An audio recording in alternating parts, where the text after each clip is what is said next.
Hello friends, welcome back to logic 2.0 channel. Logic 2.0 channel के एक और वीडियो में आप सभी का स्वागत है। तो दोस्तों, आज हम जो वीडियो देखने वाले हैं वो है ब्रह्मा विष्णु और महेश में सबसे शक्तिशाली कौन है। तो वैसे आप लोगों में से कितने लोगों को पता है, कमेंट करके जरूर बताना।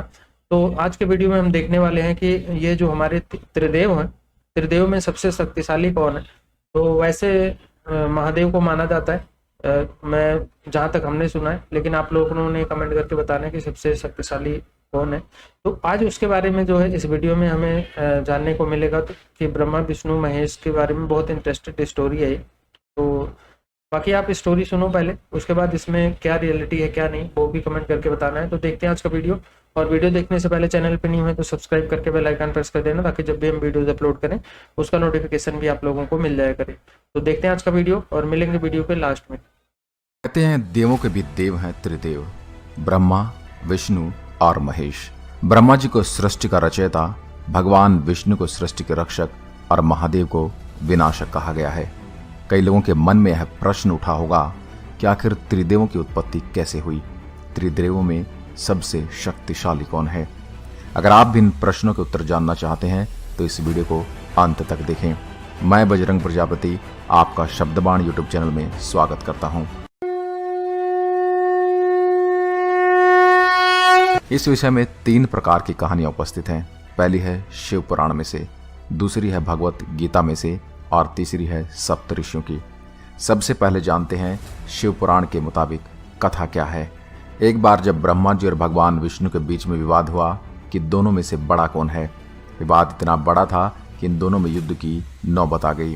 तभी उन दोनों के बीच एक अग्नि स्तंभ प्रकट हो गया। तभी ब्रह्मा जी और भगवान विष्णु ने तय किया कि जो भी इसके अंत तक सबसे पहले पहुंच पाएगा वही श्रेष्ठ होगा। इसके बाद भगवान विष्णु स्तंभ के अंत तक पहुंचने के लिए नीचे की तरफ गए और ब्रह्मा जी ऊपर की तरफ। दोनों में से किसी को भी इसका अंत नहीं मिला और भगवान विष्णु ने अपनी हार मान ली। लेकिन ब्रह्मा जी ने यह बताया कि उन्हें अंत मिल गया है, लेकिन वह असत्य था।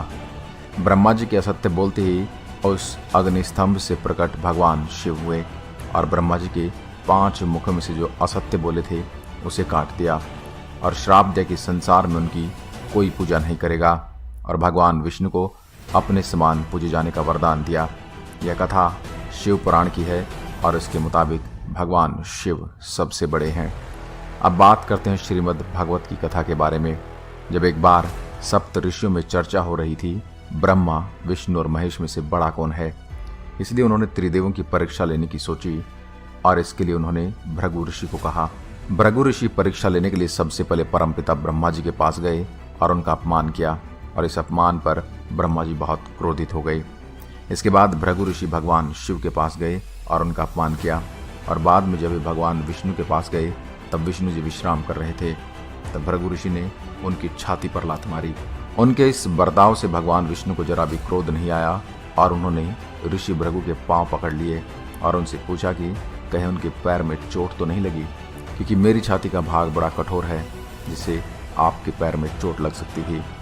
भगवान विष्णु की बात सुन के भृगु ऋषि ने उनसे माफ़ी मांगी और सप्त ऋषियों ने माना कि त्रिदेवों में से भगवान विष्णु श्रेष्ठ हैं। अगर इन कथाओं की माने और मनुष्य अपनी तमाम बुद्धि लगा के भी सोचे तभी वे त्रिदेव की तुलना नहीं कर पाएंगे। शिव पुराण, विष्णु पुराण में इन दोनों ग्रंथों में त्रिदेवों को सर्वश्रेष्ठ बताया गया है और ऐसी कोई जानकारी नहीं है कि इनमें से सबसे श्रेष्ठ कौन है। अब बात करते हैं तीसरी कथा की, और इसके अनुसार भगवान विष्णु, ब्रह्मा जी और शिव जी एक साथ बैठे थे। तभी शिव जी ने सोचा कि जब मैं विनाशक हूँ तो क्या मैं अपनी शक्तियों से किसी का भी विनाश कर सकता हूँ? क्या मैं ब्रह्मा जी और विष्णु जी का भी विनाश कर सकता हूँ? शिव जी के इस विचार से ब्रह्मा जी और भगवान विष्णु मुस्कुराए और ब्रह्मा जी ने कहा कि क्यों ना आप अपनी शक्तियों का मुझ पर इस्तेमाल करें, क्योंकि मैं भी जानना चाहता हूँ कि आपकी शक्तियाँ मुझ पर क्या असर करती हैं। तब शिव जी ने अपनी शक्तियों का इस्तेमाल किया। तब ब्रह्मा जी जल के भस्म हो गए और वह पर राख का ढेर हो गया। भगवान शिव जब चिंतित हो गई कि अब सृष्टि का क्या होगा, तभी जब शिव जी उस राख को अपनी मुट्ठी में लेने वाले थे तब उसमें से आवाज़ आई कि महादेव, मुझे कुछ नहीं हुआ। तब ब्रह्मा जी ने बताया कि आपकी शक्ति के मुझ पर इस्तेमाल से राख का निर्माण हुआ और जहाँ भी निर्माण होता है वहाँ पर मैं होता हूँ। तब भगवान विष्णु मुस्कुराए और महादेव से कहा कि मैं इस सृष्टि का संरक्षक हूँ। मैं भी जानना चाहता हूँ कि आपकी शक्ति का मुझ पर क्या असर होता है। तब शिवजी ने अपनी सारी शक्तियों का भगवान विष्णु पर प्रयोग किया। तब वहाँ पर भी राख का ढेर लग गया, लेकिन उसमें से आवाज़ आई कि महादेव, मैं भी यही हूँ, कृपा अपनी सारी शक्तियों का प्रयोग करें। और ऐसा करने के बाद सारे राख के कण गायब हो गए, लेकिन एक कण रह गया। उस कण में से भगवान विष्णु पुनः प्रकट हुए और साबित हो गया कि उन्हें यानी सृष्टि के संरक्षक को कोई नहीं मार सकता। तब महादेव ने सोचा कि ब्रह्मा जी और विष्णु जी का विनाश नहीं कर सकता, और अगर मैं अपने आप का विनाश करूं तो उनका विनाश भी क्या हो जाएगा, क्योंकि अगर मैं नहीं रहा तो विनाश नहीं रहेगा और बिना विनाश की रचना नहीं हो सकती, और अगर रचना नहीं होगी तो उसकी रक्षा की ज़रूरत नहीं रहेगी। ये सब बातें विष्णु जी मन ही मन सुनकर मुस्कुरा रहे थे और समझ गए कि महादेव क्या करने वाले हैं। भगवान शिव ने अपना विनाश कर दिया और राख में बदल गए। जैसा वे सोच रहे थे, ब्रह्मा जी और विष्णु जी भी राख में बदल गए, जिसके चलते अंधकार छा गया और वहाँ पर राख के ढेर के अलावा कुछ नहीं था। तब राख से आवाज़ आई कि यहाँ पर राख का निर्माण हुआ है, और जहाँ पर निर्माण होता है वहाँ पर मैं होता हूँ। और उस राख से ब्रह्मा जी प्रकट हुए, उसके बाद विष्णु जी और अंत में शिव जी प्रकट हुए, क्योंकि जहाँ पर रचना होती है वहाँ पर सबसे पहले सुरक्षा आती और फिर विनाश। इस घटना से शिव जी ने जाना कि त्रिदेवों का विनाश असंभव है, और इस घटना की स्मृति के लिए भगवान शिव ने उस राख को अपने शरीर पर लगा लिया, और तब से उन्हें शिव भस्म कहा गया। इस कथा से हमने जाना कि त्रिदेव की आपस में तुलना करना व्यर्थ है और हमें उनकी भक्ति करनी चाहिए, क्योंकि जहाँ रचना होगी वहाँ ब्रह्मा जी होंगे, उस रचना के संरक्षण के लिए भगवान विष्णु, और अगर रचना होगी तो भविष्य में उसका विनाश भी जरूरी है, कि विनाश के बिना रचना संभव नहीं।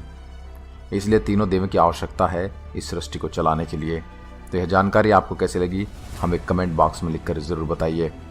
आप इनमें से किसकी भक्ति करते हैं यह हमें कमेंट में लिखकर ज़रूर बताइए। मैं मिलता हूँ एक और रोचक वीडियो के साथ, तब तक के लिए नमस्कार, जय हिंद, जय भारत। और इन हर एक उसके ग्रंथ से हाँ, बताया थे ना, कि शिव पुराण से बताया, भगवत गीता ने और सप्त ऋषियों से भी। और ये चीज़ है कि मतलब कंपेयर नहीं कर सकते कभी भी, और ये तीनों ही मिलके सृष्टि को एक तरह से बैलेंस वो था कि जो बताया था ना कि जहाँ पे निर्माण है वहाँ विनाश है, और रक्षक भी है, वहाँ पे संरक्षक। क्योंकि निर्माण होगा तो उसके रक्षक चीज बनी है ना, तो उसका अंत भी आना है। उसका अंत भी आना है, और उसकी इतने प्रोटेक्टर वो भी है, उसके प्रोटेक्टर भी है। विष्णु को त्रिदेव कहना कि ये तीनों ही सृष्टि के वो करता धरता हो गए तरीके से।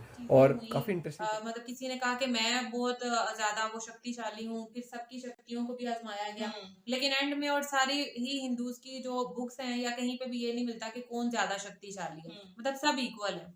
जैसे वो शुरू में वो बता रहे थे कि लॉर्ड शिव और लॉर्ड ब्रह्मा जो है उनके बीच में आपस में इसी बात पे लड़ाई भी होगी थी कि जी मैं हूँ और कौन से लॉर्ड आए थे उनके, मेरे ख्याल से ये शंकर जी हाँ लॉर्ड शंकर आए थे, तो उन्होंने जो है वो मतलब उनका सॉल्व किया था। तो खैर इसके ऊपर हम पहले भी काफी सारी वीडियोस जो है वो बना चुके हैं, तो पहले भी उनमें भी हमने यही बात की थी और अभी यही बात करेंगे कि हिंदुइज्म के बारे में जितना मतलब जानने की कोशिश करो तो उतना ही मतलब हमारी भी इंफॉर्मेशन में जो है वो इजाफा होता जाता है, और जितनी वीडियोस देखते जाते कोई ना कोई नई चीज जो है हाँ हर वीडियो में बाकी कोई ना कोई नई चीज जो तो यहाँ पे इन्होंने ये बताया कि विष्णु जी जो है वो जब भी अधर्म होता है और अधर्म इतना बढ़ जाता है कि वो लिमिट क्रॉस कर जाता है, और फिर विष्णु जी जो हैं वो कोई ना कोई अवतार लेकर आती हैं, और कृष्ण जी जो हैं उनके रूप में भी अवतार लिया था तब जब अधर्म इंतहा कर गया था, इतना ज्यादा अधर्म बढ़ चुका था कि आम जो प्रजा है उनके साथ जुल्म ज्यादती, अदलो इंसाफ का म्यार खत्म, झूठ, रिश्वत, सूद, हर चीज आम हो गई थी। समझ लें कि हर तरफ गुनाह ही गुनाह थे।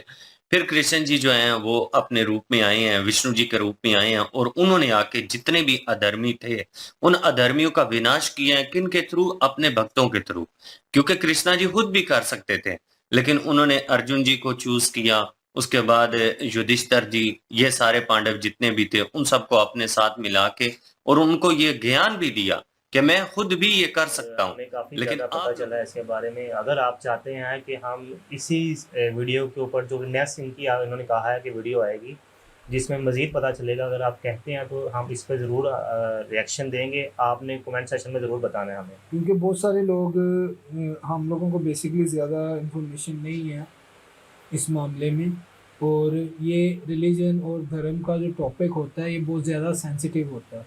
जी बिल्कुल। इस पे अगर आपको इंफॉर्मेशन नहीं है, नॉलेज नहीं है, तो ज़्यादा बात करना भी आपके लिए अक्सर नुकसानदेह बन जाता है। तो उस हवाले से मैं आप लोगों पे ये छोड़ता हूँ, मुझे बता दीजिएगा कि ये जो इन्फॉर्मेशन दी गई है क्या ये आपकी होली बुक्स के हवाले से ठीक है? कोई अलग अलग नहीं है, वैसे बंदों ने अलग अलग बनाए हुए वीडियो। जैसे कि मैंने स्टार्टिंग में बोला था कि वीडियो बहुत हसास है और बहुत इंटरेस्टिंग साबित होने वाली है। इस वीडियो में काफ़ी सारी बातें मेरे लिए भी न्यू थी। जब आप जैसे वीडियो में कह रहे थे ना कि मुझे काफ़ी चीज़ों का आप डिस्कस कर रहे थे कि मुझे पता है, लेकिन मेरे लिए काफ़ी चीज़ें जो है वो न्यू थी। मैं जैसे काफ़ी ज़्यादा मूवीज़ में दिखाया जाता है और काफ़ी ज़्यादा ड्रामोज में, ये जो स्टार प्लस पे एक दो सीरियल चलते थे उनमें ये दिखाया जाता है कि ये अलग अलग है और इनको अलग अलग एक दूसरे बढ़ा के पेश किया जाता है। लेकिन मेरे लिए ये बिल्कुल भी जो है वो बिल्कुल हैरानकुन बात थी कि ये एक ही है विष्णु और शिव।